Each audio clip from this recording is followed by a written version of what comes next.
High বন্ধুরা, আমি তনুশ্রী আজকে নিয়ে হাজির হয়েছি। দেখো একটা দুর্দান্ত টেস্টি রেসিপি, মাছের মাথা দিয়ে মসুর ডাল, যেটা কিনা গরম ভাতের সাথে খেতে কিন্তু বন্ধুরা বেশ ভালো লাগে। আর এই মসুর ডালটা এভাবে রান্না করলে তোমাদের এক থালা ভাত নিমিষেই ফিনিশ হয়ে যাবে, এতটাই টেস্টি হয়। এর সাথে আর অন্য কিছুর প্রয়োজনই লাগে না এই মাছের মাথা দিয়ে মুসুর ডালটা। তো বন্ধুরা চলো ঝটপট রেসিপিটা দেখে নেওয়া যাক। আর এই মাছের মাথা দিয়ে মুসুর ডাল করার জন্য প্রথমে নিয়ে নিয়েছি 1 কাপ মুসুর ডাল। এখানে ছোট কাপের 1 কাপ মুসুর ডাল নিয়েছি। তো এখানে তোমরা বড় কাপেরও নিতে পারো, যেই পরিমাণে ডাল নেবে মাছের মাথাটাও সেরকম সাইজের নেবে। তো এখানে মাছের মাথাটা খুব একটা বড় না, রুই মাছের মাথা। আর সেই জন্য প্রথমে ডালটাকে ধুয়ে আমি দেখো একটা বাটিতে করে কিছুটা জল দিয়ে আমি বসিয়ে দিয়েছি ডালটাকে আগেই সিদ্ধ করতে। আর এই দেখো চারিদিকে যে গাজাটা উঠে উঠে আসে না, সেই গাজাটা কিন্তু এরকম চামচ দিয়ে এরকম তুলে তুলে ফেলে দেবে। তো এই মাছের মাথা দিয়ে এই ডালটা মসুর ডাল দিয়ে কিন্তু করলে বেশ ভালো হয়। মুগের ডালের তোমরা অবশ্যই খেয়েছো, বাট মুগের ডালের থেকে মসুর ডালের এই মাছের মাথা দিয়ে রেসিপিটার টেস্টটা বেশি আসে। তো বন্ধুরা দেখো ডালটা সিদ্ধ করে নিয়েছি, আর মাছের মাথাটা একটু নুন হলুদ মাখিয়ে রেখেছিলাম। আর তেল গরম করে তেলের মধ্যেই মাছের মাথাটা দিয়ে দিচ্ছি। আর এটা রুই মাছের মাথা, তোমরা কাতলা মাছের মাথা দিয়েও করে নিতে পারো। আর এটা একদমই দেশি মাছ। তো বন্ধুরা দেখো এখানে আমি মাছের মাথাটাকে না একটু ভেঙে দেব। তো ভেঙে দিলে না মাছের মাথাটা যতটা ভেঙে ভাজা যাবে লালচে করে, এমনি গোটা মাথা কিন্তু বন্ধুরা একদমই ভালোভাবে ভাজা যাবে না। তো সেক্ষেত্রে ভালোভাবে ভাজতে গেলে মাথাটাকে পুরো ভেঙে দিতে হবে। আর আমি দেখো আগেই নুন হলুদ মাখিয়ে রেখেছিলাম, বাট দেখো সাদা সাদা লাগছে যেহেতু ভাঙার পর। তো সেই জন্য ওপর থেকে কিছুটা হলুদ গুঁড়ো ছড়িয়ে দিলাম। তাহলে হলুদটা দেওয়ার পর মাছের মাথার কালারটা কিন্তু একদম হলদে ভাব, হলুদ হলুদ ভাব চলে আসবে। তো দেখো এইভাবে নেড়ে চেড়ে আমি কিন্তু ভেজে নেব। আর এই মাছের মাথাটা যত ভালোভাবে ভাঙবে ভাজাটা তত ভালো হবে, আর যত ভালো ভাজা হবে এই মাছের মাথা দিয়ে ডালটা কিন্তু তত ভালো হবে। বন্ধুরা যদি তোমাদের ভিডিওটা ভালো লাগে অবশ্যই আমার চ্যানেলটাকে সাবস্ক্রাইব করবে, আর লাইক কমেন্ট শেয়ারও করে দিও। আর বন্ধুরা দেখো এখানে মাছের মাথাটাকে একদমই লালচে করে ভেজে নিয়েছি।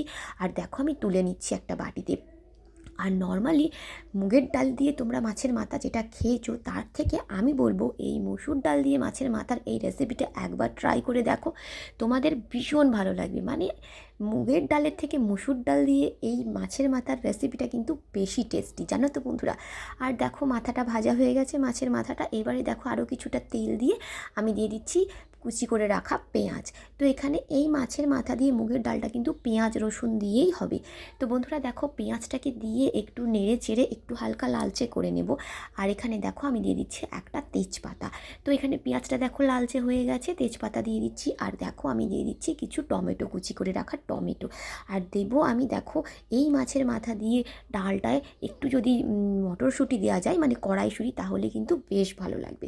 তো বন্ধুরা দেখো কিছু চেরা কাঁচা লঙ্কা দিয়ে দিচ্ছি। এখানে 2টো চেরা কাঁচা লঙ্কা দিয়েছি। আর দেখো আমি দিয়ে দিচ্ছি এই যে কড়াইশুঁটি। এখন তো শীতকাল, জানোই তো অ্যাভেলেবেল কড়াইশুঁটি। তো এই সময় কিন্তু এইরকম কড়াইশুঁটি দিয়ে মাছের মাথা দিয়ে মুসুর ডালটা বানালে না জাস্ট অসাধারণ লাগে। আর এখন কিছু মশলা দিয়ে দিচ্ছি। এখানে দেখো আমি দিয়ে দিচ্ছি আদা রসুনের পেস্ট। তো আদা রসুনের পেস্টটা কিন্তু আমি হাফ চামচ দিচ্ছি, ঠিক আছে। এখানে আদা রসুনের পেস্ট দিয়ে দিয়েছি, আর দিয়ে দিচ্ছি হলুদ গুঁড়ো, আর দিয়ে দিচ্ছি কিছুটা লঙ্কার গুঁড়ো, আর স্বাদ মতো নুন। তো বন্ধুরা এখানে মাছটা পেঁয়াজ আদা রসুন দিয়েই কিন্তু এই মাছের মাথা দিয়ে ডালটা হবে। তো বন্ধুরা দেখো এখানে সমস্ত মশলা কিন্তু একটু ভালো করে কষিয়ে নিতে হবে। তো এখানে কষাবার জন্য দিয়ে দিচ্ছি জল, আর জলটা দিয়ে ভালো করে কিন্তু মশলাটাকে কষিয়ে নেব। শুধু মশলা কিন্তু একদমই ভালোভাবে কষানো যায় না।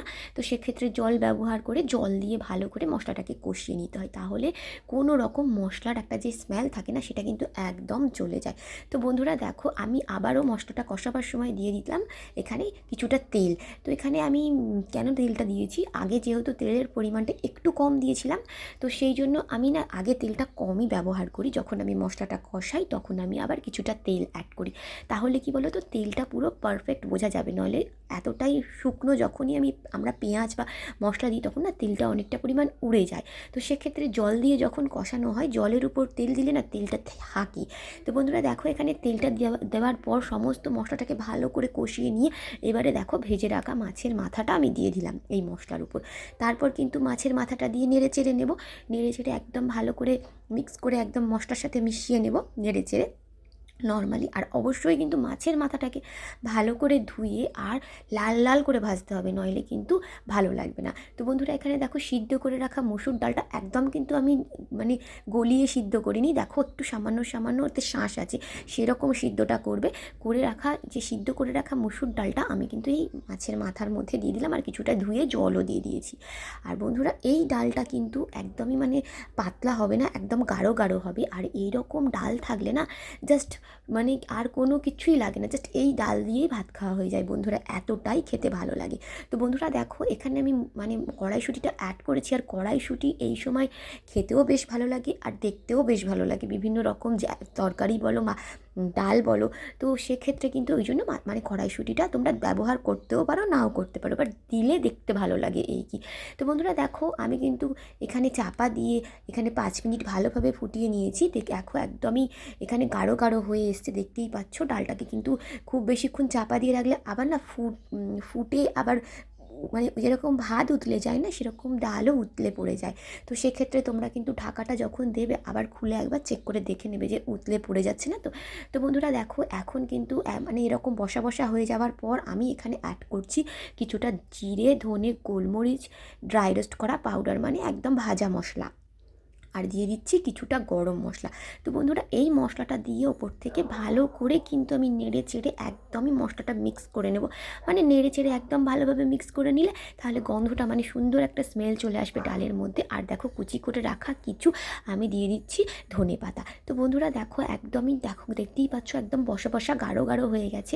আর এই রকম গাঢ় গাঢ় ডাল দিয়ে ভাত খেতে কিন্তু বন্ধুরা দেখো বেশ ভালো লাগে। দেখতেই পাচ্ছ আমি একটা বলে সুন্দর করে ডালটা দেখো ঢেলে নিচ্ছি, আর ঢেলে নেওয়ার পর ওপর দিয়ে আবারও দেবো কিছু ধনে পাতা। তো বন্ধুরা অবশ্যই তোমরা ট্রাই করো, আর তোমাদের কেমন লেগেছে সেটাও আমাকে কমেন্ট করে জানিও। তো দেখো ধনে পাতাটা দেওয়ার পর দেখতে বেশ ভালো লাগছে, আর দেখতে ভালো লাগলে খেতেও কিন্তু বন্ধুরা বেশ ভালো লাগে, তাই না বন্ধুরা? তো দেখো ডালটার ওপর দিয়ে ধনে পাতাটা দেওয়ার পর কতটা দেখতে সুন্দর হয়েছে।